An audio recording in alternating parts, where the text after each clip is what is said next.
Bismillahirrahmanirrahim. Assalamualaikum warahmatullahi wabarakatuh. Bagaimana kabarnya semua? Semoga dalam kondisi sehat dan tetap bersemangat ya. Bertemu lagi dengan saya pada mata kuliah evaluasi pembelajaran. Pada kesempatan kali ini kita akan membahas tentang tingkat kesukaran dan daya beda.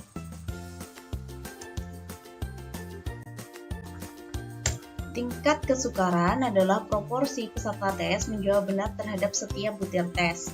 Nah, tingkat kesukaran butir tes biasanya dilambangkan dengan P. Untuk menyusun sebuah soal atau tes, tingkat kesukaran harus seimbang atau proporsional. Dalam artian, soal atau tes tidak boleh terlalu sukar dan tidak terlalu mudah. Rentangan tingkat kesukaran butir antara 0,0 sampai 1,0. Tingkat kesukaran butir 0,0 berarti tidak seorang pun peserta tes dapat menjawab butir tes tersebut secara benar. Sedangkan tingkat kesukaran butir 1,0 berarti semua peserta tes dapat menjawab butir tes dengan benar. Nah, tingkat kesukaran butir soal ini sangat dipengaruhi oleh tingkat kemampuan anggota kelompok peserta tes. Bila satu butir soal diadministrasikan kepada dua kelompok peserta tes yang berbeda tingkat kemampuannya, maka hasilnya dapat diperkirakan akan berbeda pula. Dengan demikian, maka dapat dikatakan bahwa tingkat kesukaran butir soal tidak sepenuhnya merupakan ukuran karakteristik butir soal saja, tetapi lebih merupakan kemampuan rata-rata kelompok peserta tes.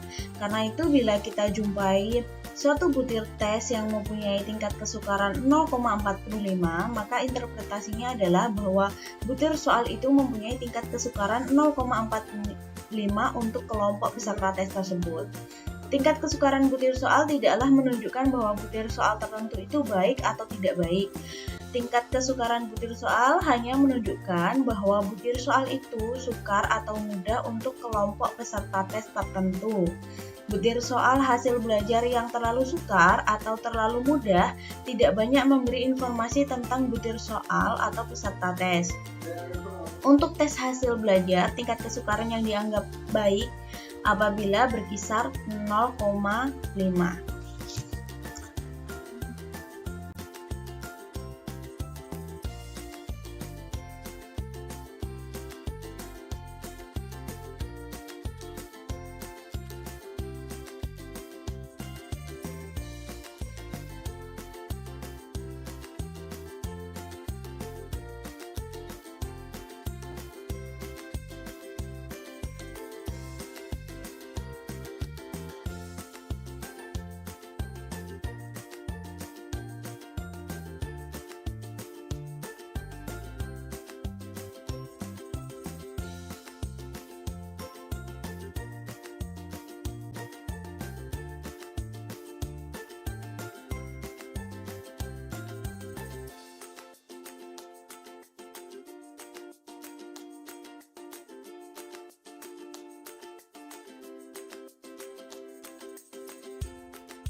Yang pertama, menghitung tingkat kesukaran soal objektif.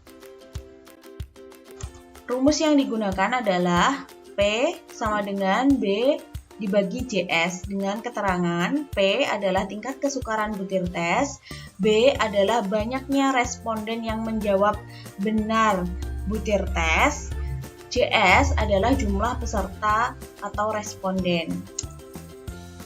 Contoh, 40 orang peserta didik SD dites dalam mata pelajaran Bahasa Indonesia. Dari seluruh peserta didik tersebut, ada 25 orang yang dapat menjawab dengan benar soal nomor 1. Dengan demikian, tingkat kesukaran soal nomor 1 adalah P sama dengan 25 adalah jumlah orang atau peserta didik yang dapat menjawab benar dibagi 40 keseluruhan responden, maka hasilnya adalah 0,625. Nah, berdasarkan kriteria tingkat kesukaran, maka soal nomor 1 dikategorikan soal yang sedang. Berikut adalah kriteria tingkat kesukaran butir. Jika besarnya P kurang dari 0,30, maka kategorinya sukar.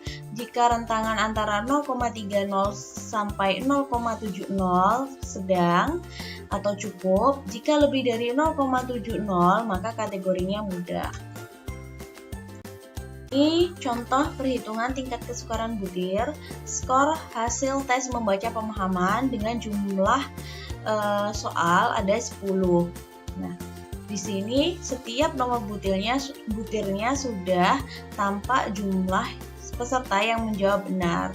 Kemudian dihitung jumlah untuk tingkat kesukarannya. Diperoleh masing-masing butir nomor 1, nomor 2, nomor 3, nomor 4, nomor 5, 6, dan seterusnya. Nah, contoh di atas memperlihatkan bahwa tingkat kesukaran soal nomor 1 adalah 1,0, sedangkan butir soal nomor 10 tingkat kesukarannya adalah 0,3. Jadi dikatakan soal nomor 1 sangat mudah bagi kelompok peserta ini, sedangkan butir soal nomor 10 dapat dikategorikan sebagai soal yang sukar untuk kelompok peserta tes ini. Yang berikutnya adalah menghitung tingkat kesukaran soal uraian. Cara menghitung tingkat kesukaran soal bentuk uraian adalah menghitung berapa persen peserta didik yang gagal menjawab benar atau ada di bawah batas lulus atau passing grade untuk tiap-tiap soal. Nah, kriteria yang digunakan: 1. Jika jumlah peserta didik yang gagal mencapai 27%, termasuk mudah. Yang kedua, jika jumlah peserta didik yang gagal mencapai 28% sampai 72%, maka termasuk sedang. Yang ketiga, jika jumlah peserta didik yang gagal mencapai 72% ke atas, maka termasuk sulit. 33 orang peserta didik dites dengan 5 soal bentuk uraian. Skor maksimum ditentukan 10 dan skor minimum 0. Jumlah peserta didik yang memperoleh nilai 0 sampai 5 adalah 10 orang, artinya gagal. Sedangkan nilai 6 adalah 12 orang dan nilai 7 sampai 10 ada 11 orang. Maka dari sini dihitung dengan tingkat kesukaran 10, ini adalah jumlah skor maksimum, kemudian dibagi 33 adalah jumlah keseluruhan peserta didik dikali 100%. Hasilnya adalah 30,3%. Artinya soal tersebut termasuk pada kategori sedang. Kemudian yang berikutnya adalah daya beda.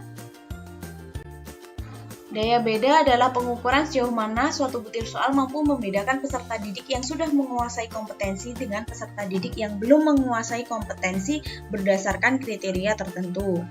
Nah, rumus daya beda